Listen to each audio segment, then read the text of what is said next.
Let us start the reading of the play The Mother's Day. The following play is a humorous portrayal of the status of mothers in family. Let us read on to see how Mrs. Pearson's family reacts when she tries to attend or to stand up for her own rights. The main characters in the play are Mrs. Annie Pearson, George Pearson, they are husband wife. Doris Pearson is the daughter, Cyril Pearson is the son, and Mrs. Fitzgerald is the lady who lives in the neighborhood. The action takes place in the living room. Living room is known as drawing room of the Pearson house in the London in very common area, not so well to do, not so what you can say fine, is a normal area. This is the drawing room of Pearson family, and there are Mrs. Pearson and Mrs. Fitzgerald, the neighbor. They are discussing something because Mrs. Fitzgerald knows that Pearson family never pays attention towards Mrs. Pearson. The daughter, the son, and the husband, they are all selfish. They are busy in their own life and treats Mrs. Pearson as dirt, or you can say as servants. So this first paragraph is just the opening scene. Like you must have watched any play or any drama on the stage. So whenever the curtain rises, there is a setup. So same is the setup, is a single stage. There are two chairs, table, one armchair, and there are the areas from where you can see the different doors to enter and exit to different rooms. So I'm just reading it as it is because this is just to understand the setting of the stage. Scene, the living room of the Pearson family, afternoon, it's the afternoon time. It is comfortably furnished, much lived in room in a small, stubborn, semi-detached villa. If necessary, only one door need to be used, but it is better with two.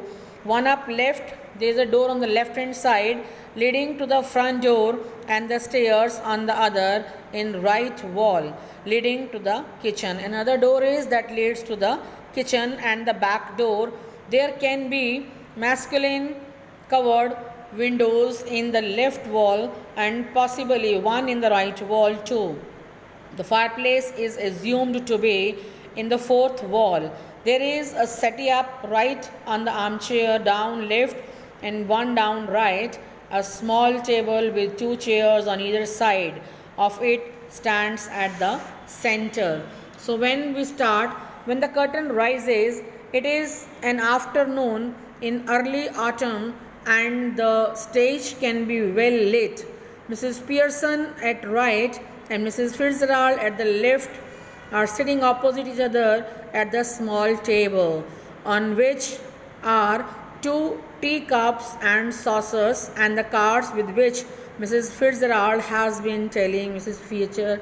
Pearson's future. I told you Mrs. Fitzgerald is a fortune teller. She used to tell the fortune with the help of cards. Mrs. Pearson is a pleasant but worried looking woman in her 40s.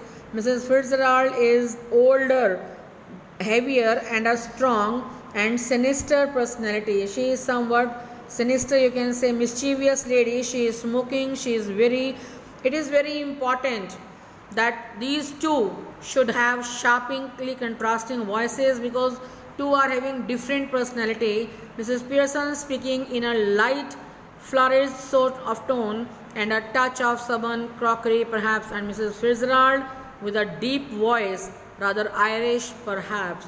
So let us start now the reading of the play. When the curtain rises, Mrs. Fitzgerald, what she says, collecting up the cards, whatever the words are given in the brackets, whenever the play is read, the expressions according to those words should be given. Now she is just collecting the cards, and that's all I can tell you, Mrs. Pearson. Could be a good fortune, could be a bad one. What can I tell you? According to the reading of my cards, it can be a good future for you, it can be a bad one. All depends on yourself now. Make up your mind, prepare your mind, decide, because you are to take the decision, and there it is. Whatever the decision you will take, it will depend, it will change your future. Mrs. Pearson, yes, thank you. Mrs. Fitzgerald, I am much obliged. I am really thankful to you. I am sure it's wonderful having a real fortune teller living next door. Did you learn out east too? Now they are discussing something. Mrs. Fitzgerald, I did. 12 years I had of it. I had 12 years of experience of this tarot as a tarot card reader. And with my old man, my husband, rising to be lieutenant quartermaster, he learnt a lot. He also knows about it, and I learnt a lot more. But will you make up your mind now? Let us decide. Why to beat about the bushes? Why to talk of here and there? Mrs. Pearson dear, put your foot down. Put your foot down means take the first step. Mrs. Pearson, put your foot down once and for all, and be the mistress, the owner of your house, and the boss of your own family. Mrs. Pearson, smiling apologetically, as if she finds herself guilty for all this. She feels sorry, like she is expressing like she is sorry for that. That's easier said than done. It's very right saying that it's very easy to advise others, but when we are in the same shoe, the situation becomes different.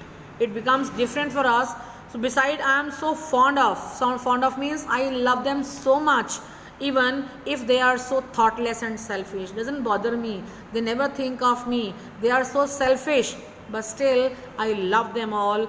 They don't mean to be. I think they are busy in their lives, otherwise they don't want to be mean with me. Mrs. Fitzgerald cutting in, because the sentence is left at 3 dots. 3 dot means the statement continues. Still she wants to say something more, but Mrs. Fitzgerald cutting in. She came in, maybe not, but it would be better for them if they learn to treat you properly. They should learn how to treat the mother. Is their moral duty. Mrs. Pearson, yes, I suppose it would in a way. I also want it should be. Mrs. Fitzgerald, no doubt about it all. Who is the better for being spoiled? Who is spoiling them? That grown-up man is spoiled, that lad or the girl, all are spoiled. Nobody. You think it does them good when you run after them all time? What do you think?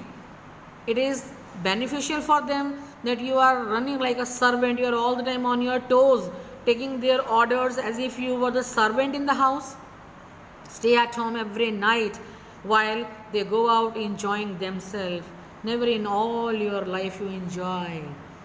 It is the ruin of them as well as you, because you are spoiling them, they are being ruined, and you are spoiling your life also. Husbands, underline this line, husbands, sons, daughters should be taking notice of wives and mothers, not giving them orders, as treating them like dirt. Dirt is called something useless.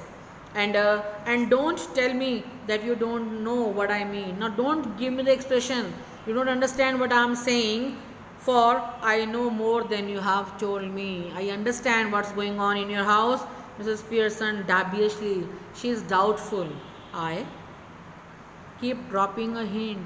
I just give the hint like that. Mrs. Fitzgerald, hint. Your family is not going to understand with the hints. It is more than hints your family needs, Mrs. Pearson. Mrs. Pearson, dubiously, again she is doubtful. I suppose it is. They don't understand with the help of hints, but I do hate any unpleasantness. But on the other hand, I don't want that they should be annoyed, there should be any chaos in the family, somebody should feel insulted, and it's so hard to know where to start. And the second problem is, I don't understand from where I should start.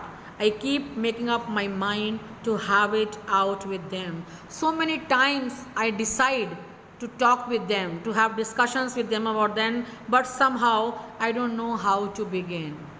Every time I stop myself, they will be annoyed. There will be some unpleasantness in the family. She glances at her watch and at a clock. When she was having discussions with Mrs. Fitzgerald, she just saw her watch and the clock at the wall. oh my God, good gracious, look at the time, nothing ready, and they will be home any minute. Probably all in a hurry to go out, because what they do, they just come in the house, demand this or that, and then go out to enjoy themselves. So she was just worried everybody will be back home and they would need this or that, and nothing is prepared at the home as she is about to rise. Now she wants to move to the kitchen to prepare something for the family. Mrs. Fitzgerald reaches out across the table, but this is the table, these are the chairs. When Mrs. Pearson was about to rise and go to the kitchen, Mrs. Fitzgerald comes and stops her, pulls her down, make her sit again in the chair. Mrs. Fitzgerald, let them wait or look after themselves for once. Why can't they do it for themselves? This is where your foot goes down. This is the first step you can take. Let them look after themselves. Start now. She lights a cigarette from one she has just finished. As I told you, she used to smoke. She just finished the cigarette and started another one, lighted another one from here, and suggested Mrs. Pearson, let them manage for themselves only for today. If they are about to come in the home, they won't find anything prepared. No tea, no lunch, no breakfast, nothing else. So let them manage for themselves. That's all for today.